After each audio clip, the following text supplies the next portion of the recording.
닭띠분, 만물이 소생하는 봄이 되면서 이사를 생각하시는 분들이 많던데요. 새로운 집에 들어가면서 소금을 뿌려서 애근을 쫓아내면 어떠한가요? 이러한 질문과 아직도 소금단지가 재물운을 가져온다고 하시는 분들이 많던데요. 과연 그럴까요? 왜 현관에다가 소금단지를 두라고 하는지, 또한 현관에 소금단지를 두면 안 되는 것인지 알아보도록 하겠습니다. 여러분 안녕하세요. 소강 박운호입니다. 이 소금은 세계 각국마다 사용법과 전설을 가지고 있는 아주 중요한 재료입니다. 없어서는 안 되는 식품이라는 것이죠. 세계 어디에서도 이 소금에 관한 이야기가 나오지 않는 곳이 없다는 것입니다. 소금에 대한 이야기는 너무나 많습니다. 중세 가톨릭에서는 신부님들이 사용하는 성수에는 이 소금이 들어가야만 했다는 것입니다. 물론 현재에는 사용하고 있지 않습니다. 과거에는 이 성수에는 무조건 소금을 넣어야만 된다고 하셨던 것이죠. 이렇게 성수에 소금을 넣는 것은 상징적인 의미와 실용적인 의미 두 가지가 있습니다. 먼저 실용적인 의미로는 이 성수를 한번 만들게 되면 길게는 1년 이상을 사용했다고 하니까 물의 변질을 막기 위해서 이 소금을 사용을 했던 것이고, 상징적인 의미로는 이 소금은 하나님과 인간의 계약을 의미하는 식품이라고 합니다. 이 소금이 비록 물에 다 녹아서 다시 물을 증발시키면 모두 그 원형이 다 드러나게 되는 것이죠. 한마디로 가톨릭에서는 부활을 의미하는 최고의 도구였던 것입니다. 또한 이웃인 일본인 경우에는 너무나 많이 사용하고 있습니다. 세계에서 가장 미신적인 종교가 가장 많은 곳이 일본이라는 것을 혹시 알고 계시는지요? 조금 과장해서 말씀을 드리면 일본은 집집마다 믿는 신들이 다 다르다고 합니다. 이 미신들 중에 일본은 이 소금이 이 악기를 다 쫓는다고 하였고, 일본은 이 소금이 너무 흔한 나라이다 보니까 지금 또 이 소금을 재수 없는 귀신을 쫓는 용도로 사용하고 있습니다. 이것은 일본의 민속 씨름을 보면 알 수가 있는데요. 이 스모 선수들이 시합을 하기 전에 하늘에 뿌리는 것이 있습니다. 네, 이것이 소금입니다. 재수없는 귀신이 얼씬 못하도록 하는 그런 의미라는 것입니다. 지금의 일본 일식집에서는 가게 앞에다가 소금 단지를 전통으로 두고 있는 집이 많다고 합니다. 그럼 과연 우리는 어떠할까요?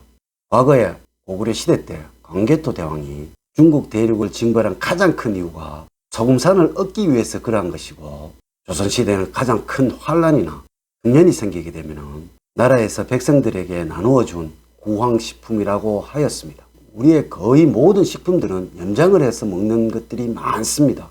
이렇게 소중했기에 이 소금들은 과거에는 화폐로 사용되기도 하였고, 현재에는 이 소금이 너무 흔한 식품이지만 과거에는 이 소금이 너무나 귀한 것이었고, 또한 우리의 삶에는 반드시 필요한 것이었습니다.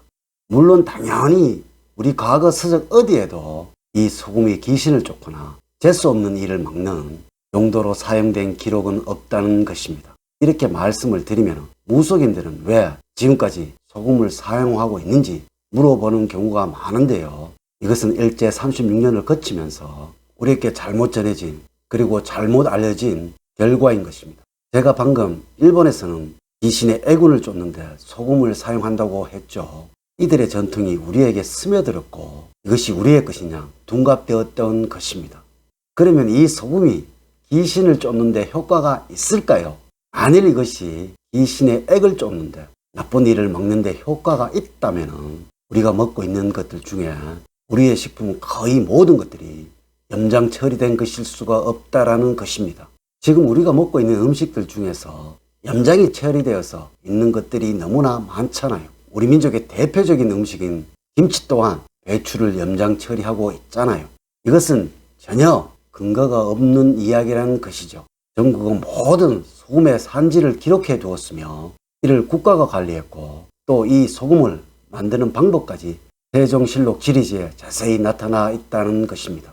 여러분들이 일반적으로 알고 계시는 소금의 생산법, 바닷물을 가두어서 증발해서 소금을 생산하는 방법은 일제시대 이후에 우리에게 전해진 것이고, 과거의 우리 기록에는 이 바닷물을 솥에 담아서 땔감을 떼어서 증발시켜서 소금을 얻었다고 기록이 되어 있다는 것입니다. 이렇게 했다는 것은 이 소금은 우리에게는 너무나 귀한 식품이 되는 것입니다. 여러분들 혹시 이것 알고 계시는지요? 무당분들, 즉 무속인들은 애군을 물리친다면서 소금을 뿌리고 있잖아요. 이렇게 귀한 재료들을 이 무당분들이 함부로 사용할 수 있었다는 것은 역사적으로나 논리적으로는 말이 안 된다는 것이죠.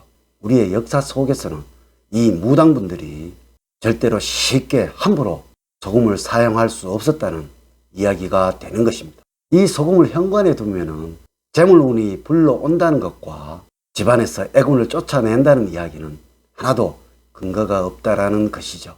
딱지분들, 이것은 알아야 합니다. 일본에는 우리의 것인 사조학이나 풍수학이 없다라는 것입니다. 이것은 우리의 전통이고 우리의 학문이라는 것입니다. 이러므로 이 소금과 우리의 사조학과 풍수학은 전혀 상관이 없다라는 것입니다. 자, 그러면 이 소금단지를 현관에 두어야 할까요? 아니면 어디에 두면 최고일까요? 지금과 같이 이사철이 되면 이러한 질문을 하시는 분들이 많은데요. 그것이 사실인지 아니든지 그것에 효과만 있다면 되지 않을까요? 저는 이것이 효과가 있다라고 그리고 없다라고 전혀 말씀을 드릴 수가 없습니다.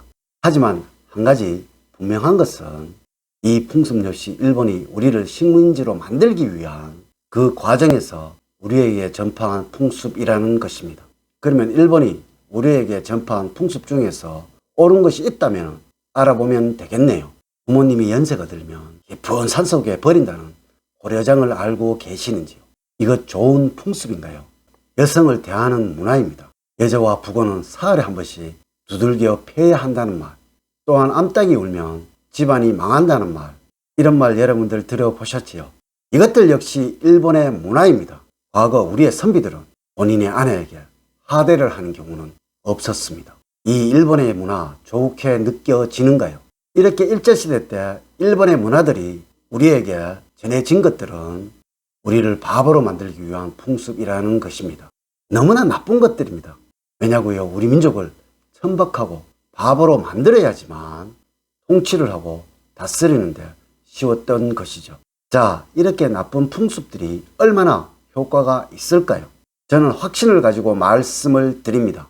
이 소금단지를 현관에 두시든지 놓아두시지 않든지 간에 그렇게 중요한 것은 아닙니다. 또한 그것이 효과가 있든 없든 중요하지 않다라는 것이죠. 다만 한 가지, 지금까지 완벽하게 찾지 못한 우리의 것과 우리의 전통은 반드시 찾아야 하는 것이고, 또한 일제에 의해서 만들어진 우미나 정책들은 이제 그만 따라야 하지 않을까요? 오늘은 현관에 두면 재물운이 쌓인다는 이 엉터리 소금단지에 관해서 말씀을 드렸습니다. 늘 여러분들 가정에 행복과 사랑이 넘치는 삶을 만들어 드리도록 하겠습니다. 제가 드린 말씀에 닭띠분들 조금이라도 마음에 들었다면 좋아요, 구독, 알림 설정을 부탁드립니다. 오늘 긴 시간 시청해 주셔서 감사드립니다. 감사합니다.